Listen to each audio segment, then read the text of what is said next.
Good evening. This is John Bailey, and this is People to Be Heard, the program where people who have something to say have their say. Tonight, you've got AnneMarie Encarnacao, Republican candidate for the Common Council of White Plains in the election that takes place on November the 3rd. Welcome to the program, Ms. Encarnacao. Thank you, John. Thank you very much for having me. Now, you ran 4 years ago in 2011. And no, 2013. 2013, right. You know, it's these odd elections bother me. I can't figure them out. But, well, who can, actually? But anyway, why don't you tell us a little bit about yourself? You've lived around the White Plains for years. Yes. About the same amount as I. Okay, here's my little spiel about me. I came here when I was 7 from the Bronx. We said we were moving to the country. I've lived here 48 years. I went to St. Bernard's, Maria Regina, and then White Plains High School for 77 and 78. Got married to a White Plainser, had our children here. They went through the public schools, got a great education. And I haven't been around, I guess, because I'm a hockey mom, and my son, I traveled with him every weekend. And a softball mom, too, which is yes, and a we softball came to know mom. each other. Yes, right. That's how we met. Our daughters played together. And Rui's not playing anymore, and the thing that got me to run in 2013 is when the city, as I've been stating, didn't buy the country club for us, and instead we got the parking garage on Waller for $17 million. Right, just to set the scene, you're referring to the idea that Bridgeway the city Country would Club. buy the Bridgeway Country Club and transform it into a city recreational facility. Right. And this was turned down by the Common Council in what I always thought was just a fit of pique against Adam Bradley, the mayor at the time. Probably. Yeah. But whatever, it should have been about us. It shouldn't have been about anything else but the citizens. Rye has it, Eastchester has it. It's a very nice thing. And they work. Yes. They work for the community. It could have been, you know, the concession could have been rented, parties could have been done there. It was a nice facility. So that sort of galvanized you. Yes, that angered me a lot. And instead of being a person that complains, I decided I'm going to do something about it. And actually, the job I had for the Jennings Group is in the Republican House. So I got to know the head of the Women's Republican Party, Joanne, and I was telling her my issues, and I was like, I want to run. She said it's an election year. So got me in touch with the right people and got on the ballot. All right. Now, last year, the Republican, or rather 2013, the Republicans didn't do well at all in that election, and you lost by a large margin. I think 1.5 times our vote is what it was, unfortunately. Yeah, and they kept, as angry as people were about the decisions that were made, unfortunately, they all got voted back in again. I feel like it's one voice. And we need a different voice. This is my voice that I want as a citizen to be heard. I may be a little rough around the edges, but I have a big heart and a big mouth, and I want to help us citizens and fight for us. Right. Sometimes a big mouth gets through. Well, hopefully. Witness Mr. Trump. Yes, but I think he's a little rougher than me. Yes, absolutely. I'm a big crybaby, actually. I may look tough and stuff, but I'm a real softie. Right. Now, this year, they came to you again. I came to them, actually. You came to them. Yes, so you I solicited, and I'm determined, and then I'm not going to be kept down. And they helped get me on the ballot, and I appreciate it very much. And here I am, again, for the second time running. I'm the only candidate running against the incumbents. I'm running on the Republican, Conservative, and Reform Party line. I see.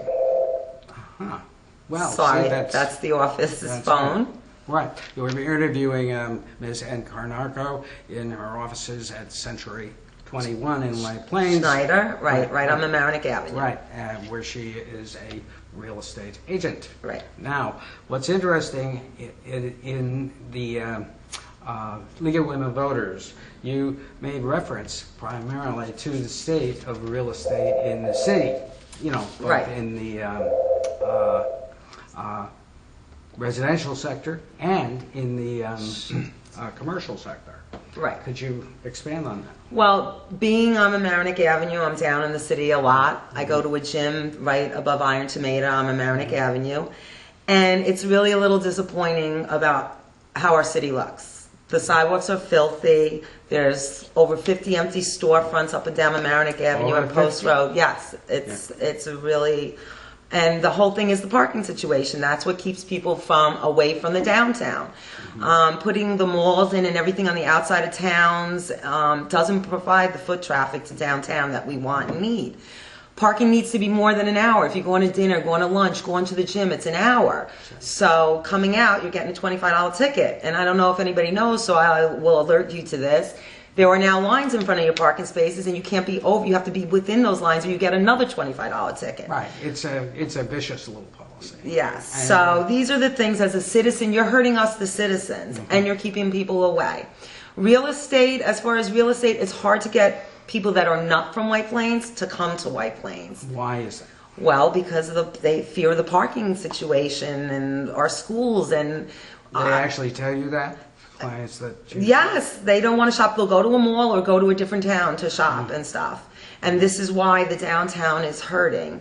And it's difficult. I mean, I shout it loud and proud about White Plains. I've been here. I never moved away. And it's a great city. We have great schools, great services, and we need to get it out there. We need to clean up our downtowns and get people to come and open their businesses here. We don't want to keep them away. And this is what I want to fight for. Right.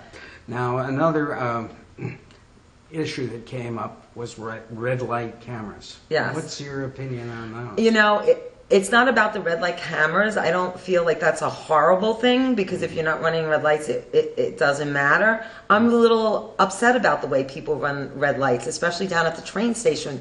I don't know if anybody knows, when you come out of the train station, you have to cross over Bank Street, is it? And then you come out onto South Lexington, and you have to cross like 3 lanes of a highway there. I mean, the road, not highway, but the road where the bicycle... It's very dangerous, actually. It's really... So the red lights, what I'm concerned about is where's the money coming from?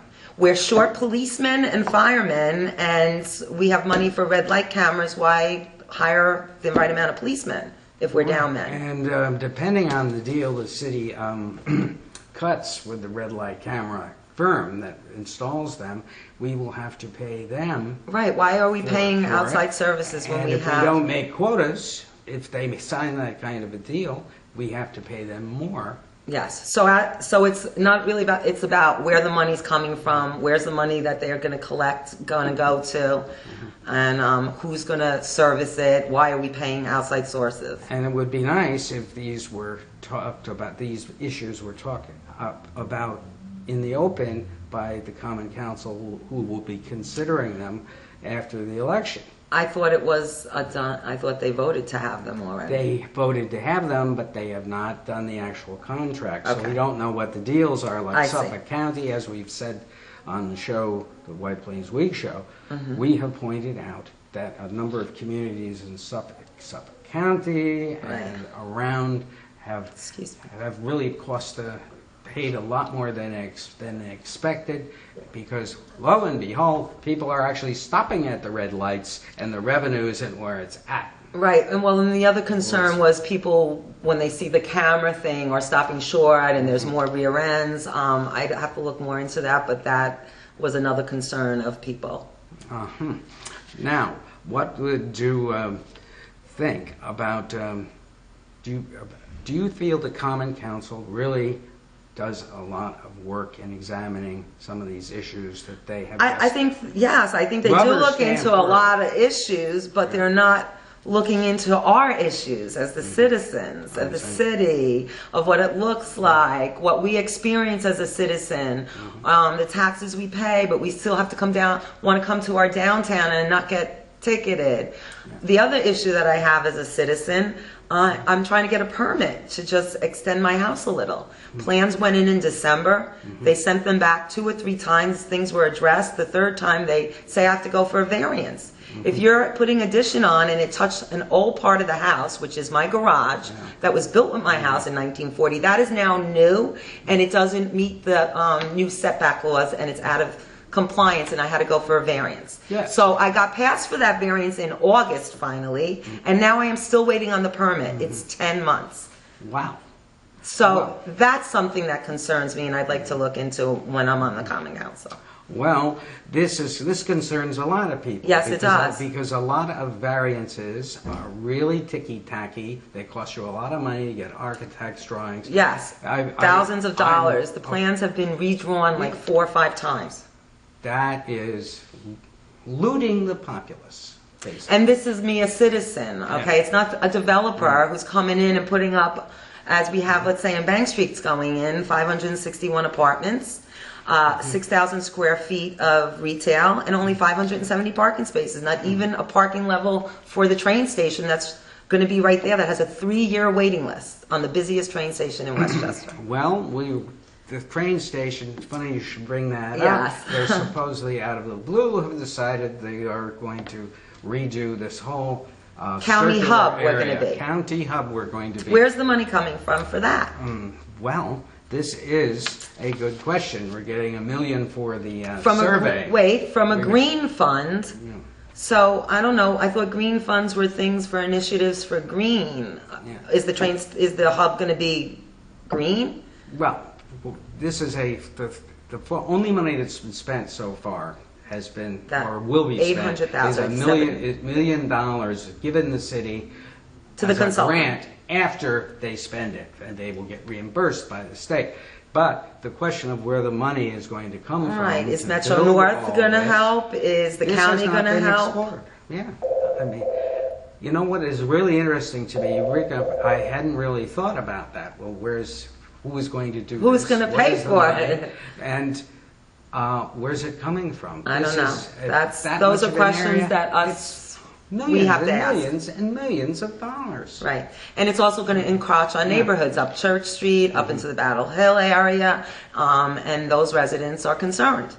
Well, yes, and as well they might be, because we haven't heard too much about this Right. in details as I mean, to what they it's- really think about. It's time that it is addressed, the train station, since we are the busiest, and that there is no parking, but to be a county hub, it is a big undertaking, and we need to know all the particulars, really. Did you find it strange that the Common Council did not ask more questions about this whole deal about the train station? Well, I think what they thought about it? no, I'm not privy, and I didn't. I don't Well, know we don't what know the, because it's never done in public. well, it's Yeah. well, the meetings are in public and stuff. Yes, but they don't ask too many questions. The whole about thing it. is transparency. We seem to Yeah. always find out after the Yes. vote or something's been decided on. Right, exactly. This is something we've talked about a long time, is that you suddenly see something put on the backup material, Right. the consent agenda, and it really affects a lot of people, like the red light camera deal. Right. You know, I agree. There's something else I'd really like to talk about and get out there. Go ahead. I want to talk to the young adults because I found out now that I have to be involved and learn things because I'm really not a politician. I'm hockey mom to these young adults. From 18 to 30-year-olds, I believe it's only like 18 or 20% vote. So I'm requesting and asking you guys to get out there and vote and give Hockey Mom the voice that you know she has on the Common Council. I really urge everyone from high school that is 18 and above, at college, get out there and vote. You guys can make a difference. You think it's one vote, it's politics, and you could change things. You really can. You need to get out and vote. Everybody does, but it seems like the young adults really are the ones that we need to get involved. Well, believe it or not, they may be deep into their iPhones and deep into their texting. Yes, unfortunately, and I think deep we all into their are, but- entertainment. However, they have to start participating Yes. in the community. It's gonna be determine their the world, future yes. of it, because the very old thinking that has characterized government the 15 years I've covered the city, they're going to be disappearing soon. Yes. So it's going Well, a to lot of be- people do move out Yeah. of the city. Yes, and But you know what I mean is they're not going to be the leaders forever. And yes, we need so new that's leadership. that's my request for you guys. Yes. And then I wanted to talk about the taxes. I've lived on my house in the Highlands for 15 years, and they've more than doubled. A lot of it is the school budget, and it's forcing seniors who their houses are paid off still have these exorbitant taxes. So my other thing that I think maybe that we as White Plains could do with all the development instead of giving tax abatements is give our senior citizens a White Plains Senior Star to try and keep them here instead of leaving the communities. And maybe we need a 55 and older community, not an assisted living community, but a community in White Plains that's 55 and older. A lot of other cities and towns have them, and people will move out to go to those apartment buildings. Yes, You know, little like what Ridgeway is there. Let's say those townhome communities, but make it a 50 or well, obviously a new one development or something. That's my idea. That if we or a developer does get the chance for Ridgeway Country Club to come back up, to keep it a nine club, a 9-hole golf course, and do maybe a 55 and older community there. That is actually not a bad concept, in my way of thinking. Should this ever get Resolved? Resolved. Right, because unfortunately we're going to be there. I guess the French American School is suing us now. The French American School has said they are not selling it.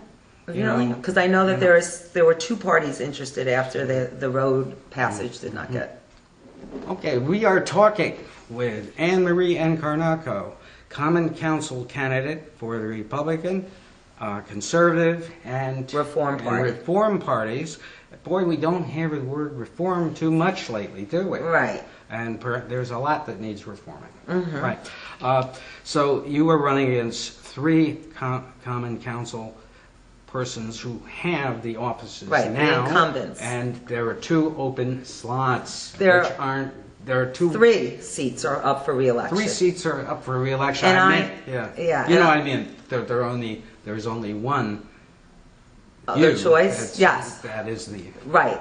There's 2 empty spots on our For you to ballot. get elected, one has got to be voted out. So Right. So if you're going to vote for a Common Council and you do wish, like I do, to get on that Common Council for that seat, vote once for me.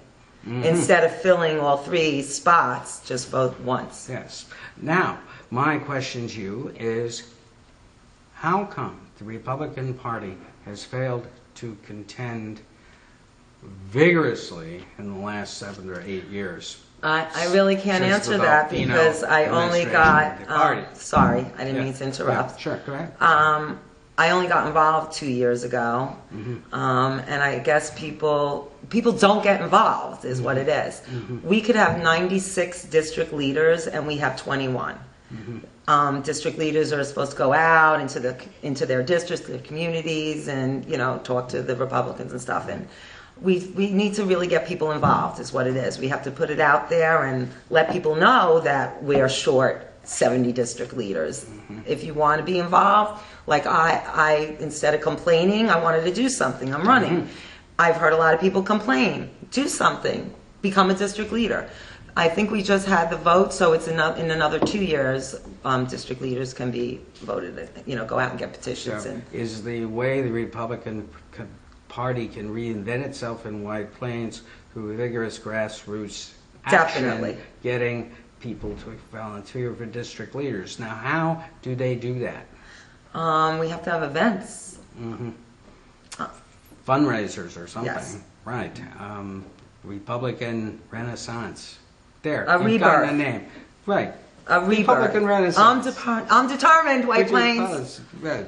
But that would be an intriguing thing. Now, is there any roadblocks to that? Seems to me the Republican leadership at the county level and at Mr. Astorino's level have ignored the local Republican. Well, I don't know if they've ignored. I mean, when there's county races, I mean, it is more of the direction of the county party, but we have citywide and townwide GOPs. I'm just saying he could have appeared with some of the folks that ran the last time. He did. I Not much. gone with Rob to events and spoken with him and seen him in White Plains and stuff.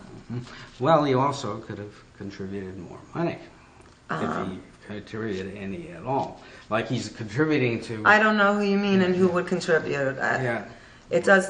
Yeah, I don't know, John. From his war chest. But at any rate, it takes money to win elections.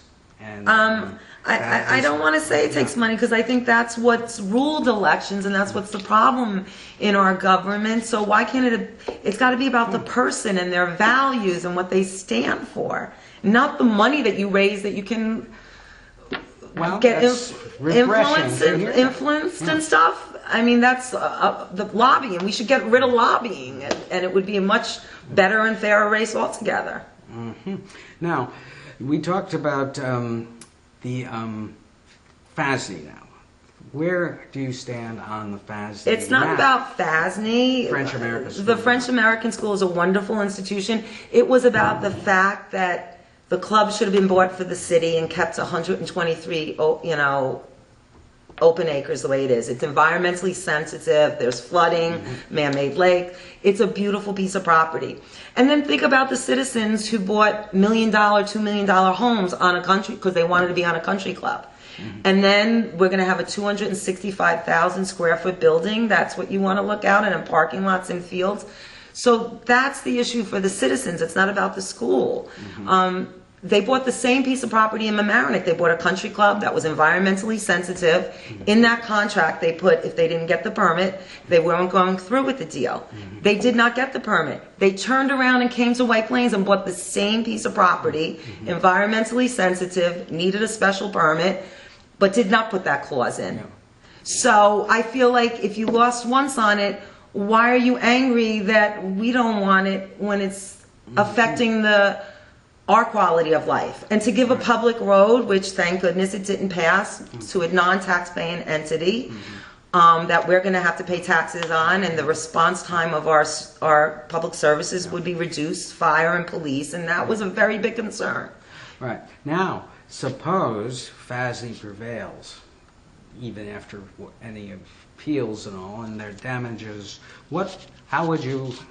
It depends on what the judge orders. It really, I can't foresee that. It's now it's a legal matter, unfortunately, and I mean, like I said, it's not about the school. It's what it would bring to the nicest part and neighborhood of White Plains where there were multi-million-dollar homes. I will give you an example. There's a house on Murchison that lays right on the golf course that just sold this past year. I believe that house sold for $650,000. You would not be able to touch that house for under $1 million any other time for as long as I've lived here.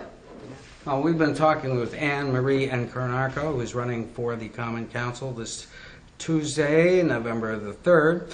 And right now, we come to the time of the program where we ask the person who is being heard what you really want to say directly to the voters. What I want to say is we've had one voice on the council for too long. I am the only other different voice in this election. I'm the only one running against the incumbents. And I ask that you give me a chance and let me show you and try and prove that we can do this and we can have another voice. We can have our voice, the citizens' voice. And let me, if you agree with the things that I have said, which as a citizen I think they're your issues as well as mine, please get out and vote and pull that lever for AnneMarie Encarnacao and only AnneMarie Encarnacao, and let's get my voice out there, your voice. Well, thank you. And AnneMarie Encarnacao, you have been heard. Thank you, John. All right. Good night, and good night for people to be heard.